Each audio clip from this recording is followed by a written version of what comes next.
great about Solve is, you've worked with such amazing kind of huge names within fashion, but I think one of the things that people really love you for is your innovation. So the work that you do in editorial, the work that you do with technology, the work that you do in the context of exhibitions. First question, what makes a great picture? Whew. Easy question to start with. I need 5 seconds to think about that.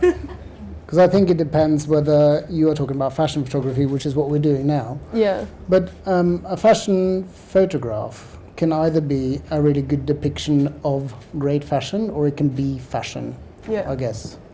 And I think the best picture is probably when it's both. I know that sounds really stupid and obvious, but it's actually very, very difficult to do that. Yeah. And I think most of the clothes are obviously made in advance and it's put together by a stylist, but then I think it's the character that's very important to make it a great fashion photograph. So what was it that first drew you to image making? Was it the characters and the concept of photography, or was it the fashion? Were you one of those people who was fascinated by clothes when you were younger, or was it image making that intrigued you? No, it was image making and characters. It's books, it's films, and then obviously the clothes are invaluable in creating the great characters. But it was definitely the photographs that started, the photography, the image making. And then you realize that, if you choose to, once you realize that you want to become a photographer, you have to kind of think, okay, I didn't have a sort of great calling for being a journalist. I didn't have a great calling for cars, all those sort of traditional genres that kind of leads you somewhere. And I think that the one thing that made me feel less trapped by sort of choosing a direction was fashion, because I think it's so all-encompassing in a way. The clothes come into it as a kind of part of it, but it wasn't the essential part. No, not at all. Just from a kind of boring techie perspective, it's probably very familiar to you, but probably very fascinating to the rest of us. Just tell me what it's like, sort of, to be on set with you, and a bit about your process. Do you like having a big team of assistants? What is it like to kind of shoot with you? What equipment do you use? That kind of thing.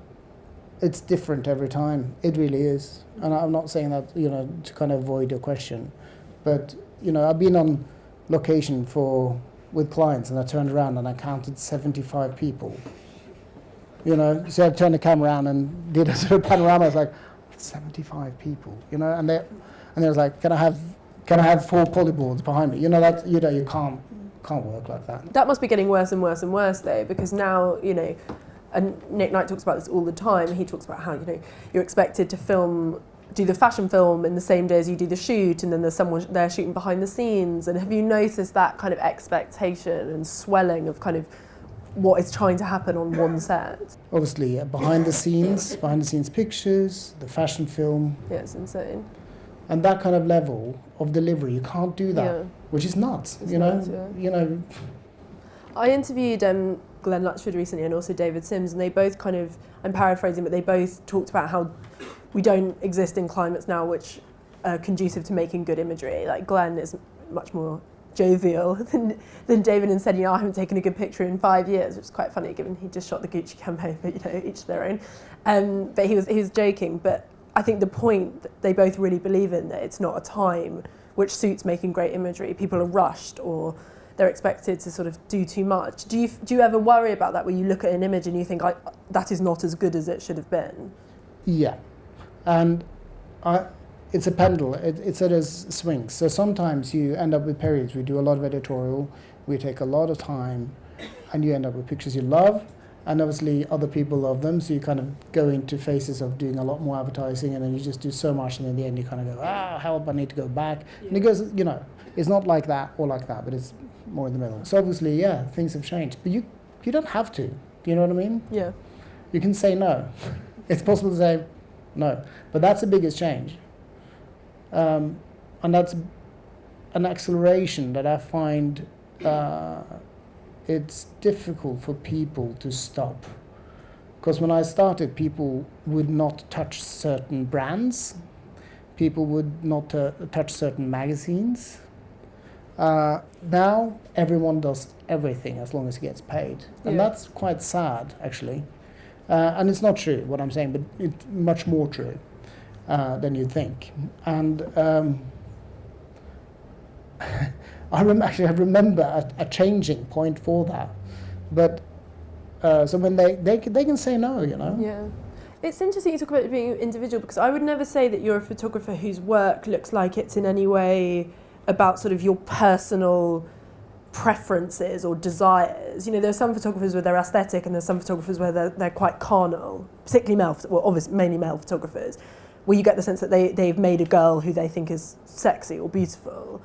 And I think there's some photographers where their work seems to kind of transcend that, and I've always thought that yours does. Do you make it about what you find attractive, or is it more of an intellectual concept of beauty? It comes down to the process, because sometimes you create with a very strict plan, and sometimes you just try to discover. And I think sometimes you discover and you stop when you find something beautiful. And I'd never have this kind of clear idea in my head where I think, this is what I'm going to do. Now I'm going to go out and realize it.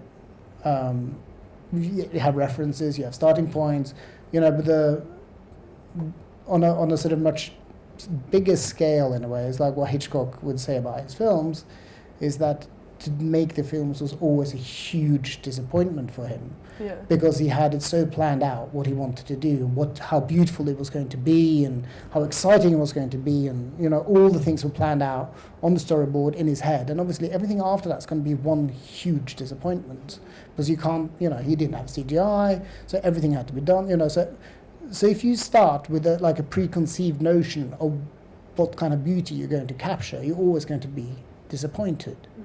So I think it's much more interesting to kind of find it in a way.